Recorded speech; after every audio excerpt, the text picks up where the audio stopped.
Hello, welcome to Ohanga. Today we are going to introduce you to Ross. Ross is a photographer in Rhode Island. In this video, Subham joined Ross in Roger Williams Park during one of his photography sessions to take a picture of the fall foliage. Enjoy the story and the view. Let's get started.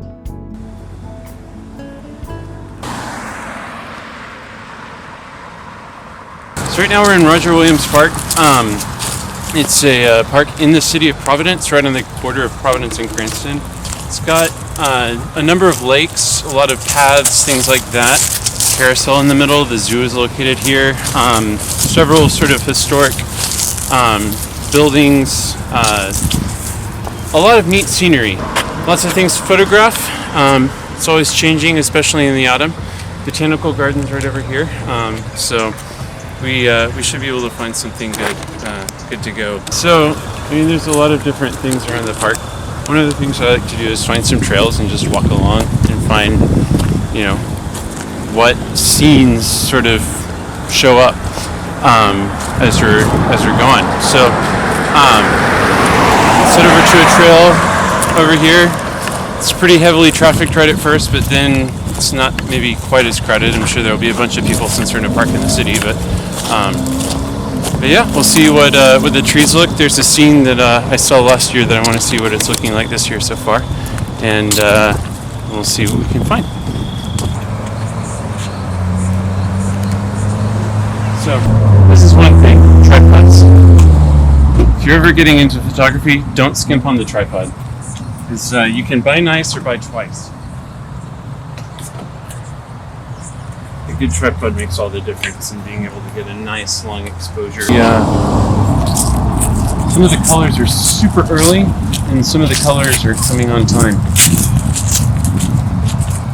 So, let's see. It's unique. I don't know if it's good or not, but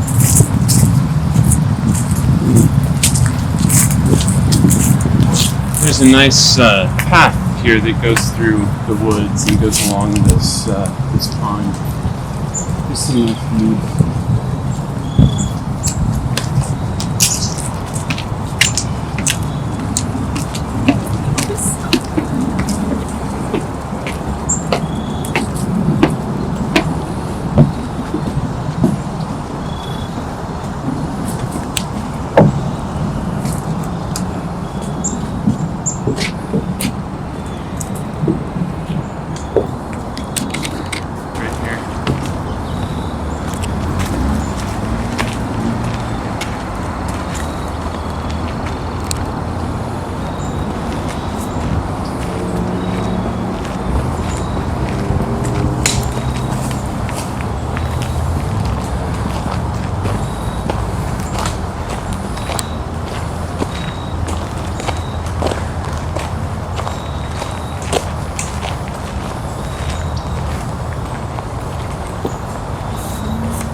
Spot for a panorama of the family. One of the things that I look for also is pictures that tell a story. So there's some different trees around here. In the past, there's taken an image. I want to see if that scene's still there, of three birches that were one next to the other on the shoreline opposite us here, and one was like one birch was green, one birch was in full color, and the other birch was totally bare. I'm guessing that we're going to be a little early for that right now. It's looking like we got here before the colors are really going in the park really good. But there are some colors. So we'll look for little scenes where we can grab some of those. It's a nice scene over there, other than the folks fishing in their boat.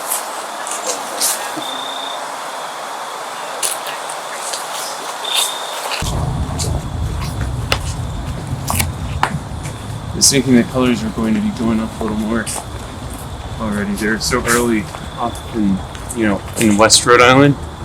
It's interesting when you get outside of the city. Inside the city, I guess the climate's a little warmer, that sort of thing.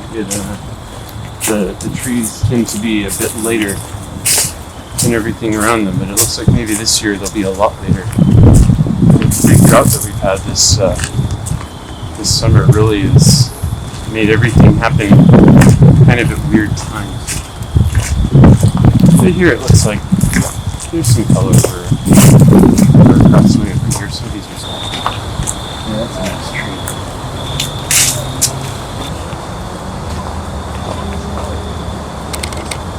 House. Got some stuff sitting out there. Yeah, it's a little bit better when the light's hitting it. A little more direction than it is right now.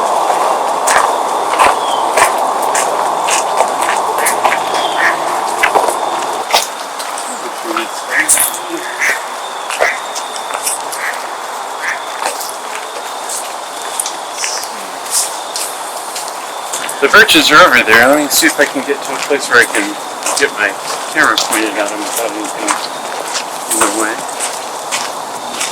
Here we go. Yeah, so these are starting to get some nice colors over here.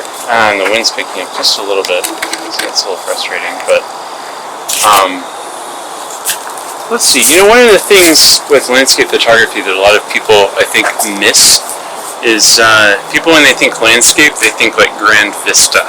And it's one of the things I've definitely learned from other photographers, their work, and things that other people have said. And I've definitely found it to be the case that actually this long lens, going telephoto, this is my favorite landscape photography lens. Just if you can zero in on something specific in the landscape and pick that thing out, that tends to give you the best sort of results, I suppose. That in terms of a picture that tells a story that has a strong subject, it's awesome to be in a place with a grand vista and see everything. But it's very difficult to recreate that experience with a photograph. I find with photographs, it's much better to be focused on what it is that you're photographing. So, in this case, what I'm looking at, and they're not quite far enough along, but I think they're pretty early still for where they would normally be in the year. There's these 3 birches across here. The one on the left you can see is pretty orange and is missing a lot of leaves already. The one in the middle is a bit yellow at this point, and the one on the right is just completely green still. And then there's a little red and stuff like that back behind that. That was a scene I noted previous venture out to the park, and thought I'd see what it looks like now. And I'll go ahead and take a shot of it. I don't know if this is the best greenery. This may be a little bit better for the sort of picture I'm wanting to get maybe in like a week or so. So, I may be coming back here again. But it's pretty calm right now. It's not, the water is not glass calm. So I'll probably go a little bit longer with the exposure. And just to smooth that out, even though I won't have a really vivid reflection, it should be pretty good. And right now I'm just trying to set the height of my tripod so that it'll be over these branches and these trees on the shore, and sort of peeking over them. Let's see, actually, I need to, that puts that one branch in the way. I may need to go really high. look at this. Just try to get over everything. It's another thing. Always have a nice, unless you're like hiking in the back country or something like that where weights are a concern, a nice tall tripod can be really useful. So in this case, this is one that I can put up as high as my head, and when I extend the center column, I can get even higher than that. So we go here.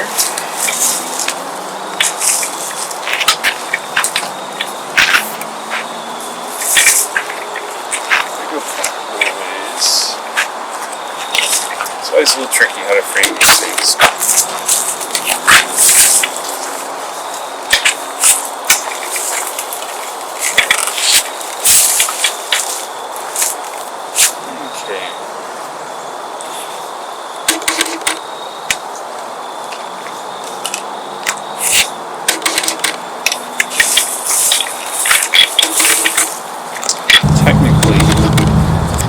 Convenient to use the viewfinder to frame stuff, but then once it comes time to actually take the picture, I switch over into live view on my camera, and I've got the lens on manual focus. Autofocus systems are great, but for landscape you don't really need them so much. Let's see here. Should have brought some lens lockers. Now we'll sit here and see if maybe the wind will give us a little bit of a reprieve at some point.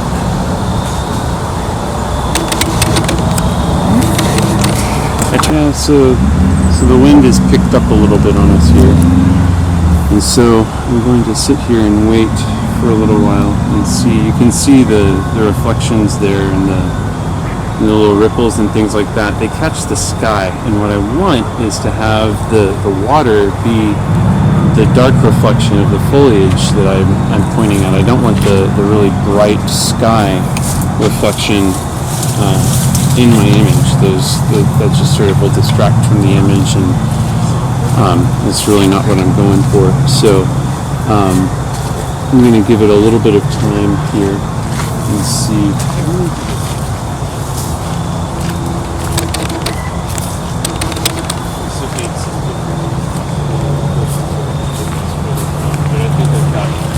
I think I've got the best spot. So yeah, it's part of landscape photography. A lot of time is waiting for the wind. And sometimes you don't get the wind that you want. Sometimes it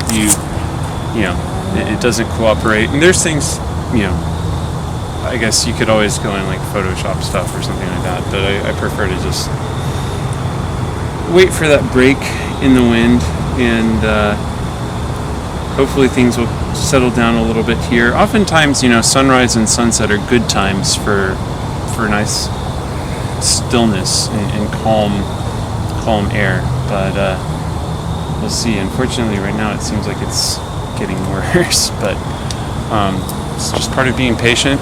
The sun has dropped below the horizon now, so we've just got this nice soft light from the clear sky above us.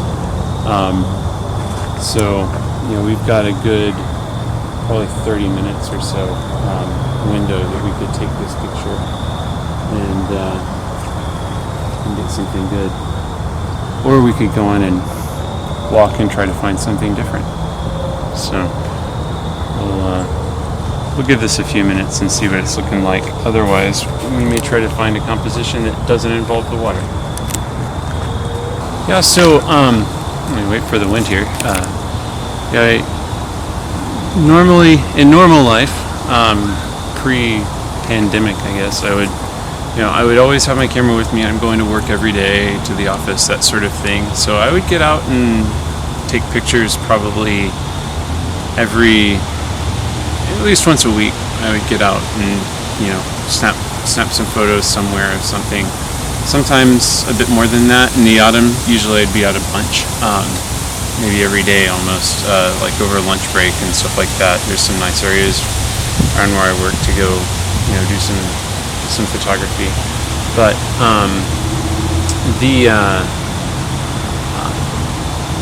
lately it's maybe been more like once every few weeks I get out, and that's just I haven't been going into the office and that kind of thing. But it's still been a very nice sort of an escape from the monotony of working from home and that kind of thing.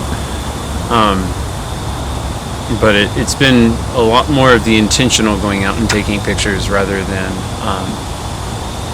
just the sort of fitting it in around the edges of life, going out and taking pictures.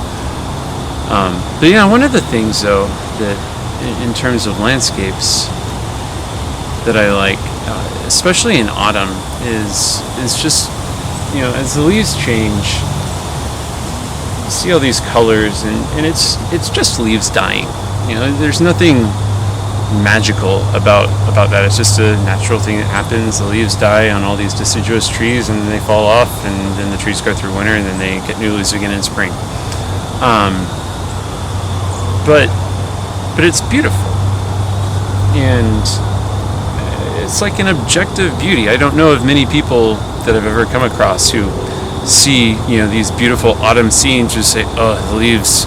Well, people complain about the leaves falling in their yards, but in terms of the beauty of the colors and things like that, I've never come across somebody who just disdains that or doesn't think, oh, that's really nice that happens. And so for me, I'm a Christian and believe that the world around us is this created thing that God made. And I see the beauty that's in it sort of as his fingerprints, the fact that he's kind of telling us through his creation that there's someone good behind all of this. And so for me, getting to capture that sort of thing and sharing that, for one, it's a reminder for me about my beliefs and what I see as a good God that in the midst of everything that we've broken as people, he's created this wonderful world, and he's created beauty in it, and in my mind he's still in control, and so that's a reassurance to me in the midst of all the tumult that we have nowadays. And I enjoy getting out and making images that capture that and remind me of that. Yeah,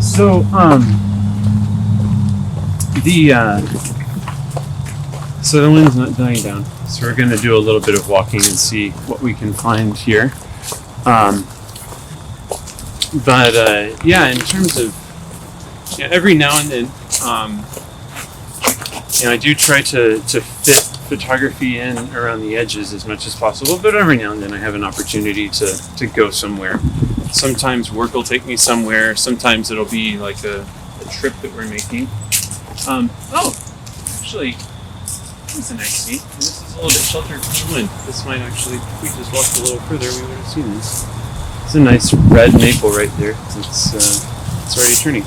But, so I'll go ahead and set up and see about getting a composition on this guy. The foreground right close is not very nice, but we'll see. Let's take a little more walk actually and see what other sort of angles we have up here. But we've been a few years back, got to. These are my wife's and my 10th anniversary, and we made a trip to Scotland. And this was when I was really, pretty young in doing a lot of landscape photography. There's a lot, that I hadn't learned, and you're always learning. But one of the things, though, I had scouted out some different locations and scenes and places to potentially go and visit, and one of those was Nice Point on Isle of Skye. And a big part of landscape photography, it's not just like getting a nice camera that helps, but it's finding the right time and the right conditions to make a nice image. And so one of the tricky parts with Scotland in the summertime is that those nice conditions tend to happen right at sunrise and right at sunset. So if you're going to try to do both of those in Scotland in the summertime, you're not going to sleep much unless you sleep during the day. And we were there for vacation and to go do things in addition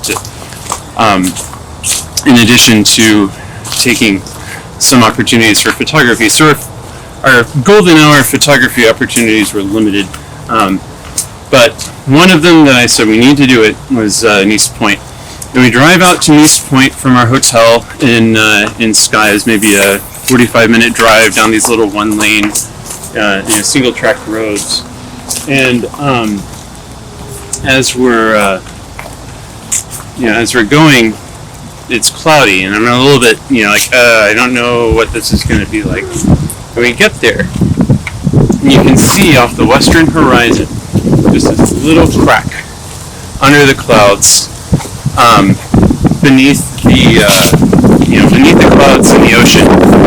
And at that point, I thought, oh wow, this is going to be cool. So we get set up. I get my tripod out and all set up.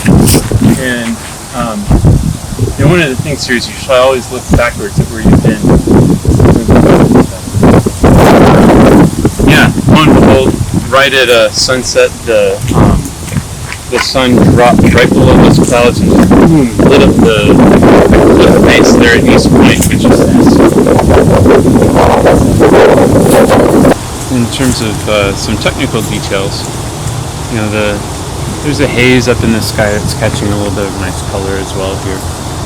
We're not going to get the glassy reflections, but I do have the shutter speed down at about a second, which should result in blurring out the ripples and giving you sort of a smoother surface.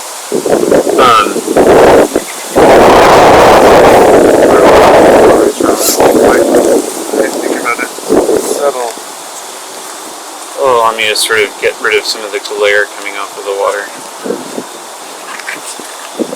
Polarizers are a lot of filters. You can recreate the effect in Photoshop pretty easily, or I don't have graduated filters because I'll just shoot bracketed, so I'll take the same picture with different exposures in the exact same spot, and then I'll blend those together to get the same effect that you would have from something like a neutral density graduated filter, where you're like an ND filter, where you're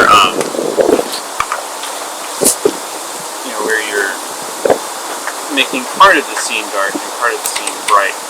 But polarizers, though, really they have an effect that you can't really recreate after the fact in Photoshop, just from the way that they work. So, and when you have sort of glare and things like that on your water, they can cut down on that. They can also cut through atmospheric glare and that kind of thing. And they also force you to increase your shutter speed a bit, which in this situation would be really good because that'll help get rid of the little ripples and stuff like that in the water. So check my focus one more time. Since this is a really, the sky is really bright compared to the trees, which are in shade, I'm shooting these bracketed. The leaves are going to be a little blurry on those trees because I am shooting like with a nominally 3-second shutter, but it'll be alright. 2.5-second shutter. And I use a 2-second timer so that when I push the button, the camera stops shaking by the time it starts to actually take pictures. Yeah, so at Nice Point, we roll up and I see this little crack below the clouds of clear sky, and then ocean. It's all ocean to the west. So I pull out the tripod really quick.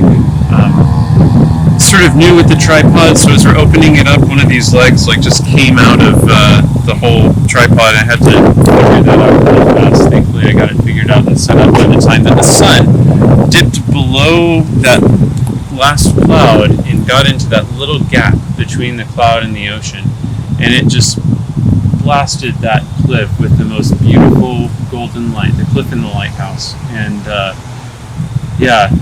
ended up with just this really glorious panorama there of this incredible Scotland coastal scene. It's one of those, times it was the right moment, the conditions just happened, and it was early on in my photography, so I made some mistakes. Probably if I was there again, I would end up with a better picture, but the picture I walked away with that night I was really happy with, that was a special moment. That's one of those things, since I was early on in as I was doing this, you capture those moments, and that was a lot of fun, and that really, I think, in a lot of ways helped solidify some of the interest in doing landscape photography, that sort of thing. So yeah, if you're ever on Isle of Skye, East Point is a nice sunset spot if you're willing to make the long drive out there. So looking over here, I wish it was still, but this is actually one of those cases where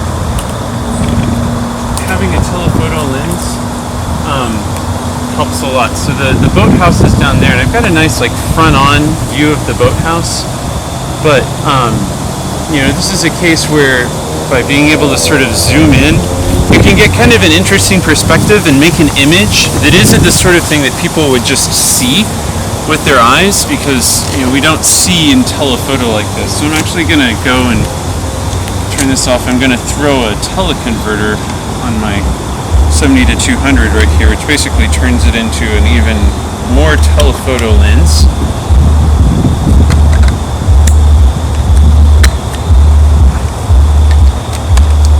And I like this little teleconverter because it basically gives me a whole nother lens in my bag,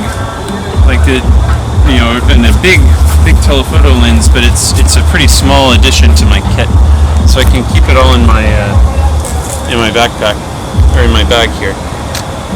So here we go. Yeah, all right.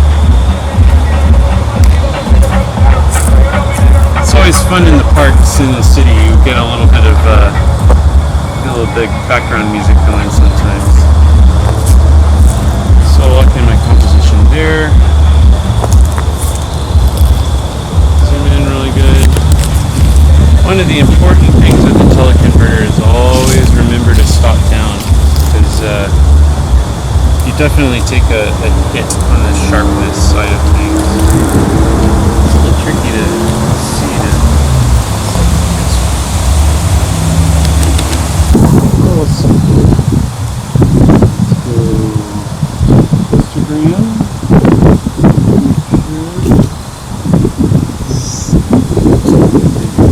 Alright, there we go. I think that's about as high as I can get. So let me hit that. Hopefully we don't blow any highlights.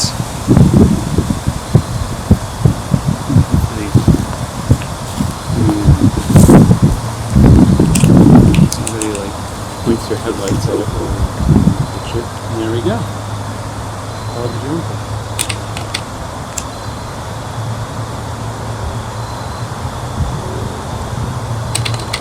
It's always good to go in and check after the fact that everything came up nice and sharp.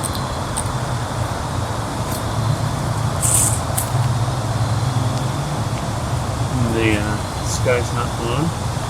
We'll do one more.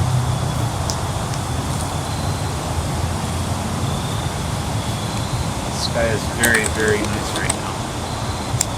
And it's interesting, this is a case where with long exposure photography, especially at this hour of the day, you can actually create images that you can't see, because there's the camera's actually, when you leave the shutter open for a while, it gathers more light than the human eye does when we're just looking around.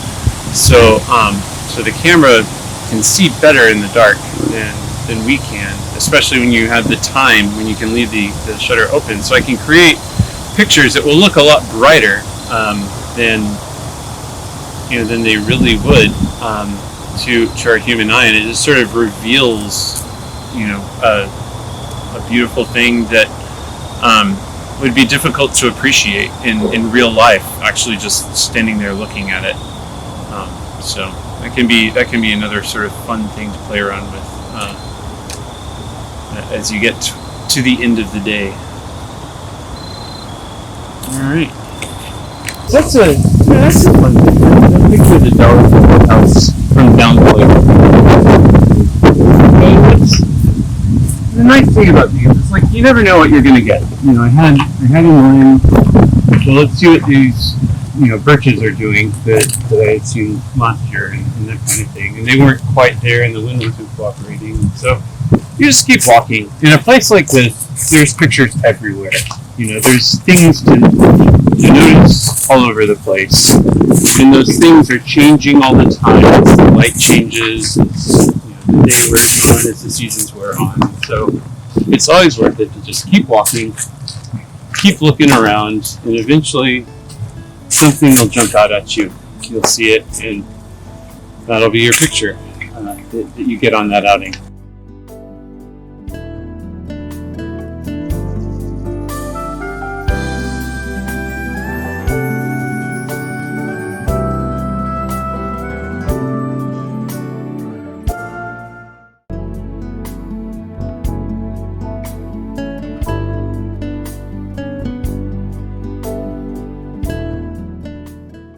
Thanks for joining us. See you next time.